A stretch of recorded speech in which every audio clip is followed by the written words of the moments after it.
ब्रजमंडल जलाभिषेक शोभा यात्रा को लेकर नूह प्रशासन पूरी तरीके से सतर्क है।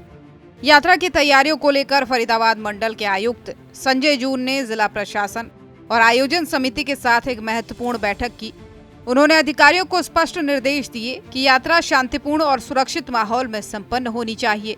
लघु सचिवालय के सभागार में हुई इस समन्वय बैठक में आयुक्त संजय जून ने कहा कि 14 जुलाई को प्रस्तावित धार्मिक शोभा यात्रा को सौहार्दपूर्ण वातावरण में संपन्न करवाना सभी की जिम्मेदारी है। इसके लिए पुलिस प्रशासन, चिकित्सा, पेयजल, सफाई और यातायात सहित सभी व्यवस्थाएं चाक चौबंद होनी चाहिए।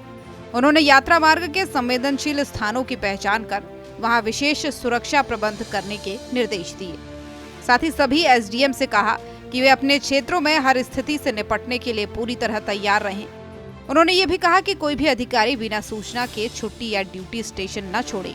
अधिकारियों को यही दिशा निर्देश दिया गया है कि अपनी ड्यूटी सुचारू तरीके से करें, अच्छे से करें, सतर्क रहें, सजग रहें और कोई भी अगर स्थिति किसी प्रकार से उनके काबू से बाहर होती है या उनको लगता है कि कोई उनको अतिरिक्त सहायता की ज़रूरत है तो वो समय रहते अतिरिक्त सहायता मांग लें। और मुझे वैसे इसकी कोई ज़रूरत लगती नहीं है कि कोई इस प्रकार की हो, लेकिन यात्रा स्मूथली गुजर जाए और टाइम से जैसे जैसे स्टेज पर तीनों मंदिर में जाना है उसमें कोई रास्ते में रुकावट ना आए, उसी के लिए दिशा निर्देश दिए। आयुक्त ने मंदिरों के आसपास पार्किंग व्यवस्था, बाजारों और मुख्य चौक चौराहों पर यातायात सुचारू बनाए रखने और भारी वाहनों के रूट डायवर्जन का सख्ती से पालन करने के निर्देश दिए। यात्रा के दौरान किसी भी प्रकार की अव्यवस्था न हो, इसके लिए हर स्तर पर निगरानी रखने को कहा गया है। तो ब्रजमंडल जलाभिषेक यात्रा को लेकर प्रशासन पूरी तरीके से तैयार नजर आ रहा है।